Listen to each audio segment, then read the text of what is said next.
Bismillah, assalamualaikum, selamat datang kembali di Fakta Sejarah bagian ketiga dari Omah Kandang Mayit, sebuah kisah dari Mas Dioseta. Ini dia selengkapnya. Tapi sebelum itu saya harus berdoa dulu ya. A'udzu bikalimatillahi tammati. Bismillahirrahmanirrahim. Allahumma sholli ala Muhammad sallallahu alaihi wasallam. Ini dia bagian ketiga Omah Kandang Mayit. Tapi sepertinya dukun itu tidak bodoh. Ia membaca situasi dan memilih untuk mundur, menghilang di balik kegelapan hutan. Dia kabur? Tanyaku pada Cahyo. Cahyo memanjat salah satu pohon yang cukup besar. Tapi gelapnya hutan tanpa penerangan saat itu membuatnya tidak mampu menemukan sosok dukun itu. "Dah ada Nan, dah ketemu," balas Cahyo. "Ya udah turun Jul, kita urusin dulu jasad-jasad ini," ucapku. Cahyo pun turun dan melihat jasad-jasad perempuan yang bergelimpangan di sekitaran kuburan. "Mau kamu apain Nan? Nggak mungkin nguburin satu-satu kan?" tanya Cahyo. "Lah terus gimana? Ngebiarin jasad mereka di sini? Kita kuburin, tapi nanti minta bantuan warga desa juga." Kali ini aku setuju dengan ucapan Cahyo. Aku pun segera beranjak dan pergi menuju lubang kuburan tempat kami masuk tadi. Mau kemana lagi Nan? Kamu ndak bermaksud balik ke rumah itu lagi kan?" teriak Cahyo. "Kita harus balik lagi Jul," balasku. Dan kowe Nan, ndak mungkin kita bisa melawan mereka. Belum lagi yang dipanggil Raden itu pasti juga punya pegangan, tolak Cahyo. Aku berdiam sejenak. Memang berbahaya bila kembali ke tempat itu, tapi tujuanku sama sekali belum tercapai. "Tenang Jul, aku cuma ingin mencari sesuatu. Daripada beresiko, lebih baik kamu bantu memanggil warga desa ke sini," ucapku. "Ninggalin kamu gitu Nan? Ndak. Udah cepetan mau ngapain? Tak temenin," balas Cahyo. Kami pun memutuskan kembali masuk ke dalam. Namun Cahyo memberi usul untuk masuk mengendap melalui desa tadi lagi. Pasalnya, lokasi kami tadi pasti sudah diwaspadai oleh mereka yang di dalam. Cukup lama kami menemukan jalan kembali ke arah desa mati tadi. Kami mengintip dan menemukan mobil yang kami lihat tadi masih berada di tempatnya. Ini menandakan Raden masih berada di tempat ini. Kali ini kami lebih berhati-hati memasuki setiap ruangan. Ada sesuatu yang kucari. Seharusnya ada di salah satu kamar di bangunan ini. "Kamu nyari opo Tonan?" tanya Cahyo bingung. "Kamu ingat kamar mana saja yang tidak ada jenazahnya?" Aku bertanya balik. "Iya Nan, dari baunya juga ketahuan mana kamar yang ada mayatnya," balas Cahyo. "Kita periksa kamar yang masih kosong," ucapku sembari meminta Cahyo menunjukkan kamar yang masih kosong. Aku memasuki kamar sementara Cahyo berjaga di pintu. Di bawah kasur ada sebuah nampan yang diisi sesajen, tumbukan bunga, dan kemenyan yang dibakar. Aku membongkarnya dan menemukan apa yang kucari. "Apa itu?" tanya Cahyo bingung. Aku menunjukkan pada Cahyo sebuah benda yang dibungkus kain kafan seukuran 2 jari. Di dalamnya berisi gumpalan rambut dan kertas bertuliskan mantra Jawa yang ditetesi darah. Aku menduga ini adalah rambut dan darah dari calon korban mereka. Jika dugaanku benar, benda ini yang mereka gunakan untuk menyandera Sukma Mbak Minah dan korban lainnya, jelasku pada Cahyo. "Berarti kita sudah bisa pergi?" Cahyo memastikan. "Belum Jul, kita ndak tahu punya Mbak Minah yang mana. Kita bongkar semua sajian di kamar yang kosong dulu," ucapku. "Secepat mungkin kami menyelesaikan mengelilingi bangunan ini dan mengumpulkan 7 buah benda serupa." Kami membawanya keluar dan bersembunyi di salah satu rumah yang sudah hancur.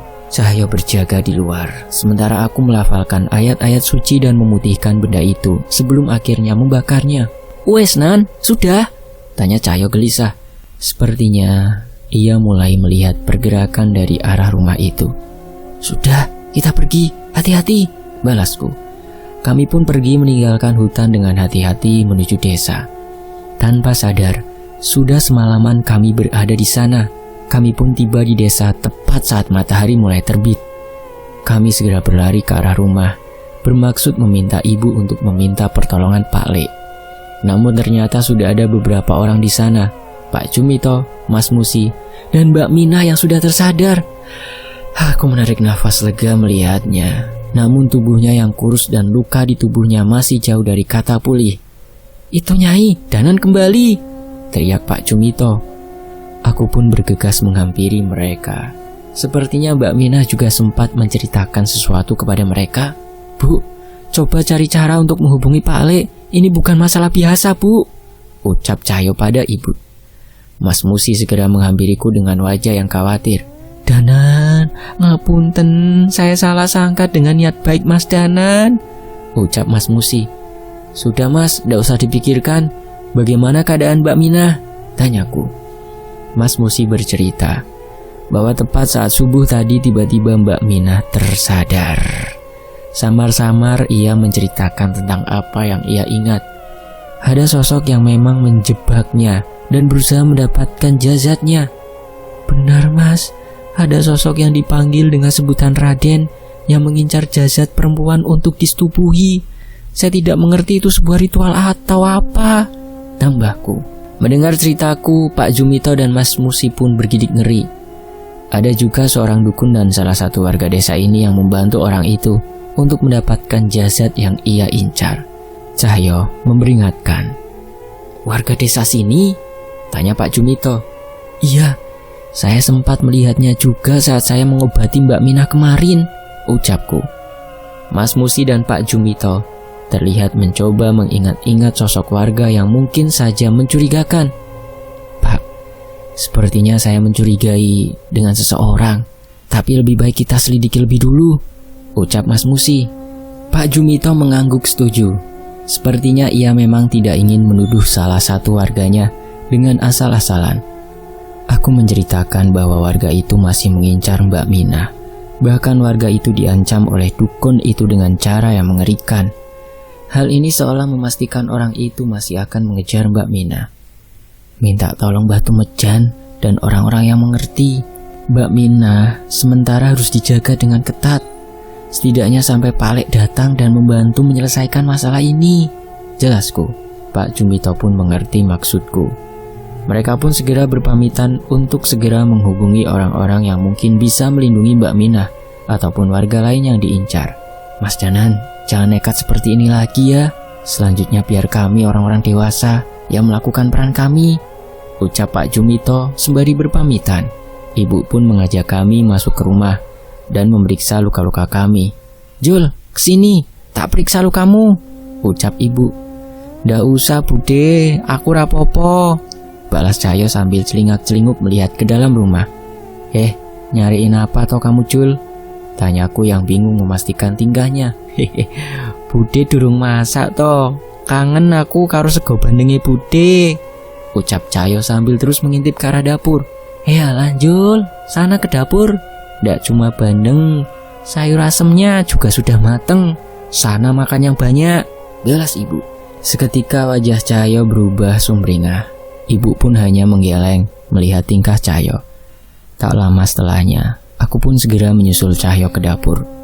Wah, lapar apa doyan Jul?" tanyaku. "Dua-duanya. Masakan ibumu pancen top Nan."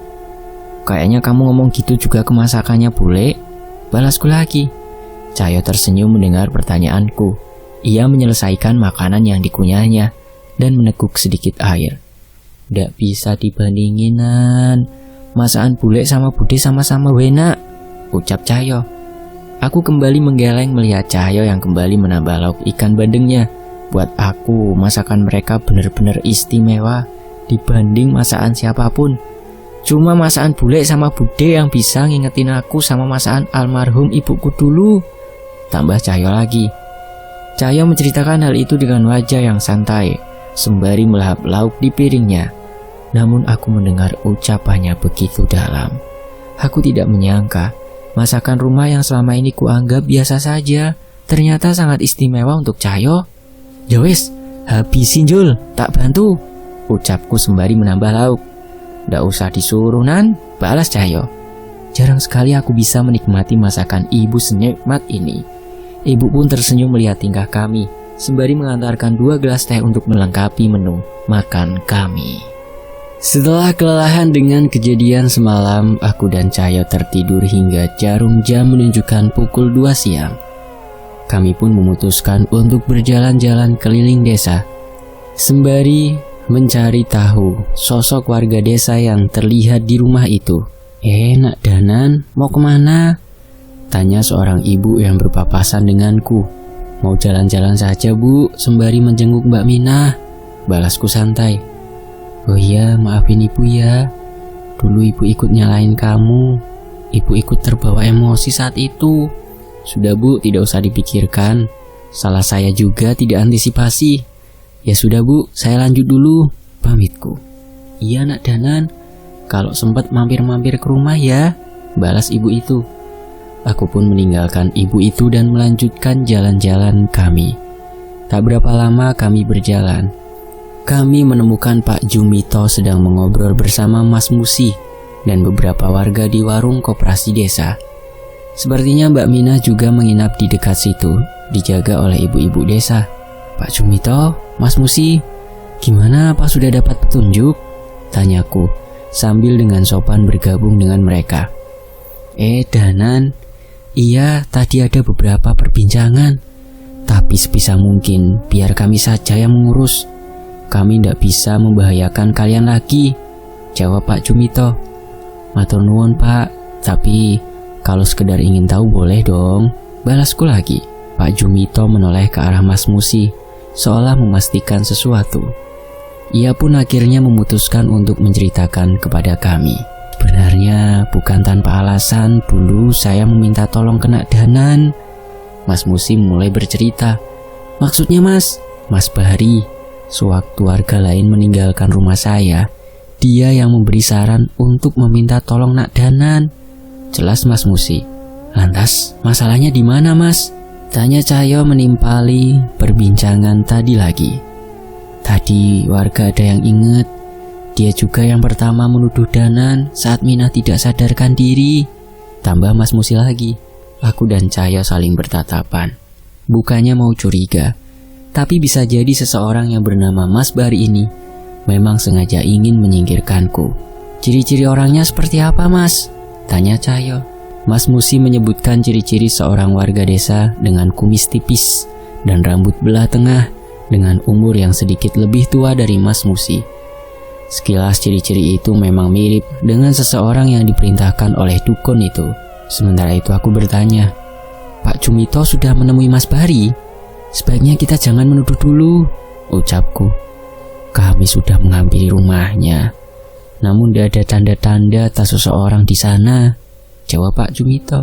Tidak ada pilihan lain. Sepertinya kami memang harus waspada dengan seseorang yang diceritakan oleh Mas Musi ini. Ternyata Pak Jumito pun sudah menyebarkan berita ke warga untuk menghubungi bila bertemu Mas Bahari. Semoga saja usaha Pak Jumito dan warga desa tidak sia-sia. Seandainya Mas Bahari benar orang itu dan ia bisa dihentikan, mungkin teror untuk Mbak Minah bisa menghilang. Dan untuk urusan Raden dan dukun itu, biar Pak Le yang memikirkannya. Di sisi lain, Jul, kayaknya masalahnya udah beres. Kamu kalau mau balik gak apa-apa lu, ucapku pada Cahyo. Santai dulu aja Nan, nunggu Pak Le sampai kesini aja. Udah lama toh kita nggak main bareng. Nanti aku berangkat sekolah dari rumahmu saja, balasnya. Lah bukannya sekolahmu jauh dari sini? Tenang, amanan. Sekali-kali kan nggak apa-apa, balasnya. Iya sih, bagus kalau gitu. Kebetulan udah lama aku nggak ada teman latihan. Masa mau kalah terus dari kamu? Ucapku pada Cahyo. Cahyo yang mendengar ucapku segera menepuk punggungku dengan keras. Halah, kalah apaan? Kalau adu pukul emang aku yang menang, tapi kalau adu ilmu jelas baliknya. Tapi boleh sih, habis ini kita ke kebun belakang aja, balas Cahyo. Kami pun kembali ke rumah dan pamit lagi kepada ibu untuk berlatih di kebun belakang. Awalnya aku kira ini akan seperti latih tanding biasa, namun entah mengapa sepertinya kami terbawa suasana. Sepertinya tidak hanya aku saja. Saat ini kami merasa begitu lemah setelah kejadian kemarin. Masing-masing dari kami ingin menempa diri untuk lebih kuat lagi, secara lahir dan batin, untuk bisa menghadapi orang-orang semengerikan Raden dan dukun itu. Beberapa hari kami menghabiskan waktu untuk berlatih. Setiap sepulang sekolah, Cahyo sudah lebih dulu sampai ke rumah dengan mengenakan sepeda ontel miliknya. Jul, waktu kemarin melawan mayat-mayat itu, tiba-tiba aku ngeliat ada kekuatan yang menyelimuti tubuhmu. Itu apaan, Jul? Apa ada hubungannya dengan nama Wonosuro yang kamu sebutkan itu? Tanyaku penasaran. Mendengar pertanyaanku, Cahyo pun mendekat ke arahku. Ia memintaku menjulurkan tangan dan menempelkan kelima jarinya padaku. Coba rasainan. Aku menuruti ucapannya. Sepertinya ia memintaku menerawang masuk ke dalam tubuhnya. Dan benar, aku merasakan keberadaan sesosok makhluk. Sepertinya aku mengenal makhluk itu, tapi sepertinya tidak juga. Itu siapa? Kliwon? Tanyaku. Cahyo menggeleng dan melepaskan tangannya dariku. Aku pernah cerita tentang dia saat kembali dari alas wetan. Namanya Wanasuro. Dia kembarannya Kliwon. Jelas, Cahyo. Tunggu, kamu menyimpan kodam? Tanyaku kaget. Cahyo menggeleng. Kliwon masih memiliki tubuh, namun ia terjebak di suatu tempat di alas wetan. Namun tubuh fisik Wanasura sudah mati. Dia butuh tempat naungan untuk bisa tetap ada. Jelas, Cahyo. Jadi kamu menjaga makhluk itu demi Kliwon? Tanyaku. Cahyo mengangguk mengiyakan. Sepertinya aku semakin mengerti. Bisa jadi keberadaan sosok bernama Wonosuro juga akan berperan besar dalam pertarungan Cahyo. Menurutmu gimana? Tanya Cahyo tiba-tiba. Maksudmu? Apa salah bila aku membiarkan Wanasuro menempati tubuhku? Tanya Cahyo. Menurutmu apa salah bila aku membiarkan sebuah pusaka bersemayam di tubuhku? Aku bertanya balik pada Cahyo. Lah kok nanya balik, Nan? Ya intinya pertanyaan kita sama. Keberadaan pusakaku dan Wanasuro sudah ditakdirkan bersama kita. Benar atau salah, akan kita ketahui nanti. Dan bila kita tahu ini hal yang salah, aku maupun kamu harus bisa merelakannya. Jawabku. Cahyo menatap mataku. Sepertinya ia setuju. Namun sepertinya terbayang di matanya bahwa ia pasti akan berat bila harus berpisah dari sosok yang sekarang menjadi sahabatnya itu. Ya sudah, gak usah terlalu dipikirin. Kalau memang kita melakukan kesalahan, masih ada Pak Ale yang akan negur kita kan? Tambahku berusaha melepaskan suasana serius ini. Nah iya, bener juga tuh. Kalau emang salah, minimal udah dapat sandal jepit kita. Balas Cahyo. Kami pun menyelesaikan latihan kami hari ini dan kembali ke rumah. Ibu sudah menyediakan air hangat untuk kami mandi dan menu makan malam untuk kami. Bude, Pak Alek belum ada kabar ya? Tanya Cahyo sembari mencomot tempe goreng panas yang sudah tersaji di meja. Belum, Jul. Semoga Pak Alek tidak kenapa-napa ya, ucap ibu khawatir. Tenang Bude, tidak ada masalah apa-apa. Paling Pak Alek lagi mampir nyetok makanan burung. Udah tenang aja Bude, jawab Cahyo sengaja agar ibu tidak khawatir. Malam itu aku dan Cahyo bersiap untuk tidur cepat. Dinginnya malam itu seolah meninabobokan kami untuk tidur dengan nyenyak. Di tengah tidur kami, sayup-sayup aku mendengar suara gemericik air dari hujan yang sepertinya sudah menemani tidur kami cukup lama. Sesekali terdengar suara petir yang menyambar di kejauhan. Awalnya aku mencoba tidak menghiraukan, sampai suatu ketika kilatan cahaya memperlihatkan bayangan Cahyo yang terlihat tidak tenang. Jul, mana apa Jul? Ora iso turu? Tanyaku yang bingung melihat keanehan padanya. Wajahnya terlihat serius, seolah cemas terhadap sesuatu. Walau begitu aku tahu dia juga merasa ragu. Nan, perasaanku ndak enak Nan, ucap Cahyo. Mendengar jawaban Cahyo aku pun bangkit dari tidurku dan meminta penjelasannya. Belum sempat meminta penjelasannya, tiba-tiba ada sesuatu yang bereaksi dari dalam tubuhku. Keris Rogo Sukmo. Belum pernah aku merasakan hal seperti ini sebelumnya. Sepertinya keris Rogo Sukmo juga merespon sesuatu. Bisa jadi hal inilah yang juga dirasakan Cahyo. Aku mau mengecek keluar Nan, kata Cahyo. Aku ikut, perasaanku juga gak enak Jul. Tapi sebaiknya sebelum pergi, kita persiapkan diri dulu. Setidaknya kita mohon restu perlindungan dari Yang Maha Pencipta. Entah apa yang membuatku begitu cemas kali ini. Setelah kejadian kemarin, aku merasa hal apapun bisa terjadi pada kami setelah ini. Tapi kami tahu, Tuhan akan selalu ada untuk melindungi umatnya yang bertakwa. Secepat mungkin kami berlari menuju desa. Insting kami menuntun kami untuk pergi ke tempat di mana Mbak Minah berada. Pemandangan yang mengerikan menyambut kami yang sampai di tempat itu. Di tengah guyuran hujan deras, terlihat Pak Jumito terduduk di tanah, memegangi dadanya, sementara Mas Musi terbaring di tanah. Mbah Tumejan menggenggam sebilah keris untuk melindungi mereka dengan nafas yang sudah terengah-engah. Bagaimana tidak, wujud pocong yang sebelumnya kami lihat di ruang bawah tanah rumah Raden itu kini mengepung desa dengan mata terpusat kepada Mbah Tumejan. "Bah!" teriakku menghampiri mereka. "Danan, jangan kesini. Ini bukan tanggung jawabmu," perintah Pak Jumito. Jelas kami tidak mengindahkan perintah Pak Jumito.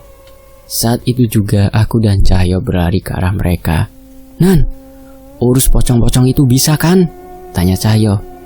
Aku mengangguk, sementara Cahyo memisahkan diri denganku. Aku tahu maksudnya.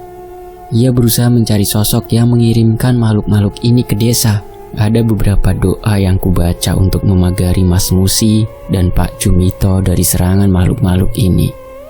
Beberapa dari mereka mencoba merasuki Mas Musi.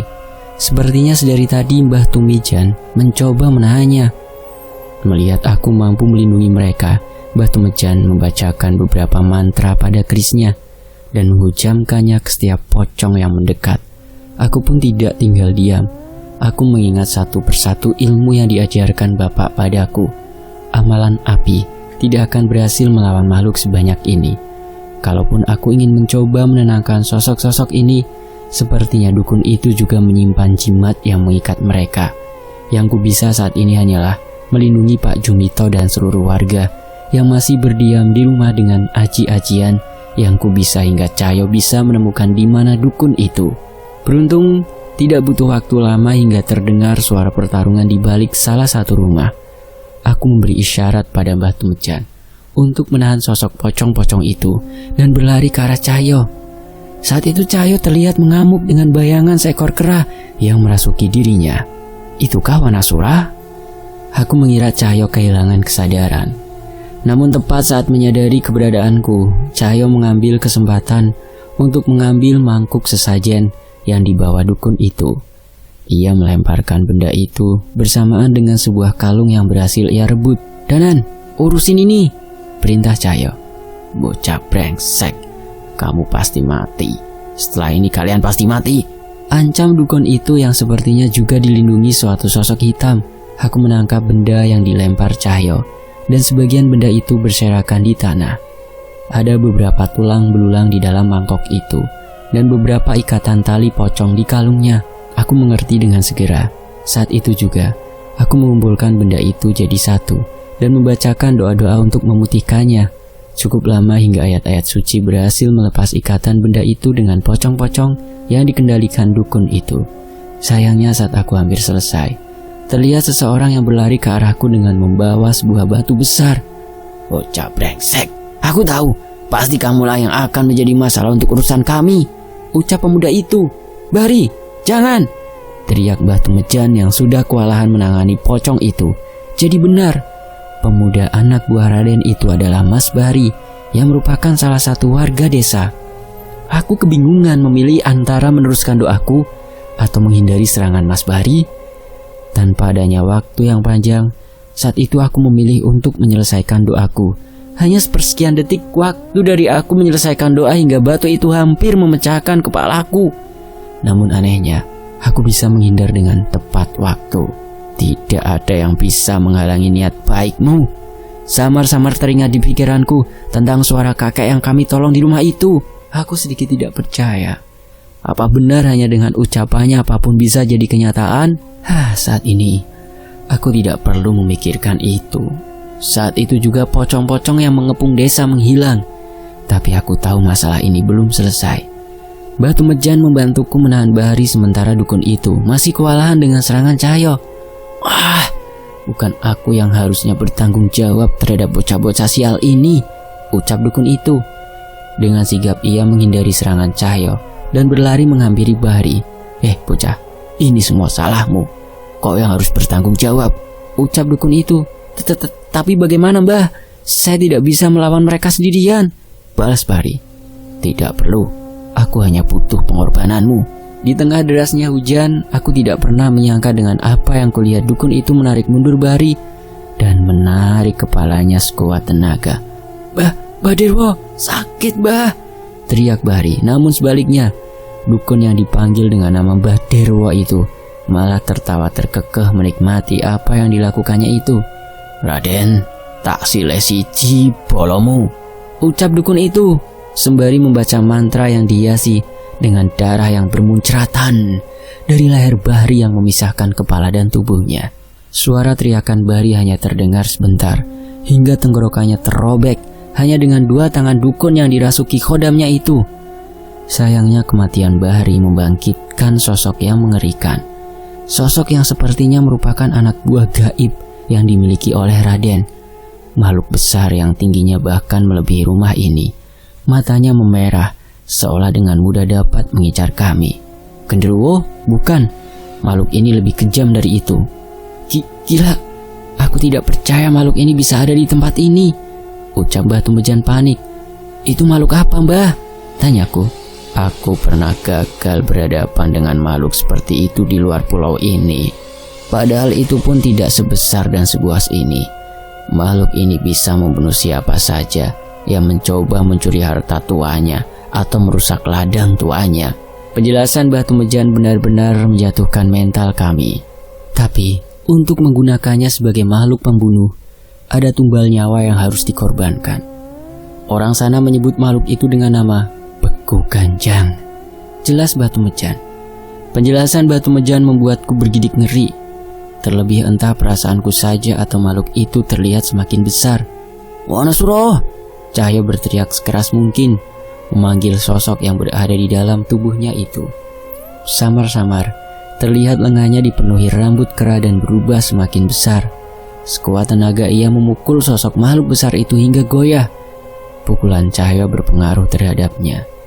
Seketika aku sedikit percaya diri untuk mencoba menghadapinya. Kali ini aku mencoba membacakan ajian Gambuh Rumekso dengan melantunkan ayat-ayat suci yang membuat makhluk itu tidak nyaman. Angin pun berembus menyayat sedikit demi sedikit tubuh hitam itu.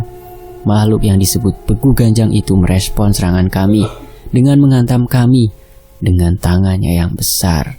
Namun Cahyo bisa menahannya walau dengan sekuat tenaga.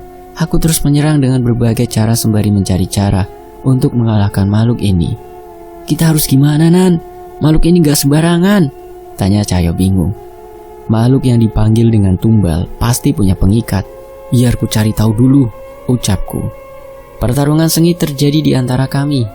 Mbah Tumbejan terus mencoba menyerang dukun itu, sementara aku dan Cahyo bertarung dengan tidak seimbang melawan makhluk besar itu. Kalau begini terus, kita pasti babak belur, Nan, ucap Cahyo setelah sempat menerima serangan dari makhluk itu lagi. Aku tidak membalas Cahyo dan terus membacakan ajianku untuk menyerang makhluk ini sembari mencari celah. Beruntung, salah satu angin dari Gambuh Rumekso yang menyayat bagian dada makhluk itu dan menunjukkan benda berwarna merah darah di dalam tubuhnya. Jantung. Makhluk itu punya jantung. Sepertinya itu yang menjadi pengikat makhluk ini dengan bayaran nyawa Bahri, ucapku sembari terengah-engah. Cahyo yang mengerti maksudku segera mengincar titik itu. Sayangnya, itu tidak mudah. Dukun bernama Mbah Derwa itu membacakan sebuah mantra dan menusukkan sebuah jimat yang terbuat dari bambu pada makhluk besar ini. Jangan lama-lama, habisi mereka, perintah Mbah Derwa. Dengan tusukan benda itu dan perintah Mbah Derwa, tiba-tiba Beku Ganjang itu menjadi semakin buas dan mengamuk. Ia menghujami Cahyo dengan berbagai pukulan hingga dari mulutnya bermuncratan darah. Beruntung Cahyo bisa melindungi dirinya dengan kekuatan Wonosuro. Seandainya itu aku pasti sudah mati. Jantungku berdegup kencang. Rasa amarah, emosi takut, dan kesal menjadi satu. Aku sudah tahu kelemahan makhluk ini. Namun ilmu apa yang harus kugunakan untuk menghabisinya? Danan, ucap Cahyo berusaha mengatakan sesuatu. Gunakan ilmu itu. Aku menoleh sebentar kepada Cahyo dan memalingkan kembali ke arah Beku Ganjang yang mulai mengarah ke arahku. Ilmu yang pernah digunakan ayahmu waktu di Bukit Batu. Ilmu pukulan jarak jauh, entah apa namanya, ucap Cahyo. Ilmu bapak? Aku mencoba mengingat semua ilmu yang pernah Bapak gunakan dan aku mengerti ilmu apa yang dimaksud Cahyo. Tapi aku baru melihatnya 1 kali. Ganjul, aku belum menguasai ilmu itu. Ucapku yang kembali menggunakan ajian Gambur Meksa untuk menyerang makhluk itu. Sayangnya, dengan wujudnya yang sekarang, seranganku tidak lagi berpengaruh. Sebaliknya, serangan serupa yang digunakan untuk menyerang Cahyo kini mengarah ke arahku. Tapi belum sempat serangannya sampai kepadaku, batu mejan menghadangnya dengan kerisnya hingga terbelah. Sialnya tak hanya itu. Begu ganjang itu menyapu tubuh batu mejan sekuat tenaga hingga tubuhnya terpental ke pohon besar. Bah! Bersambung. Nantikan kelanjutannya hanya di Fakta Sejarah. Terima kasih Mas Joseta, terima kasih teman-teman yang sudah menyimak kisah ini di sini. Fakta Sejarah pamit. Wassalamualaikum warahmatullahi wabarakatuh. Alhamdulillah. Sampai jumpa di bagian berikutnya hanya di Fakta Sejarah.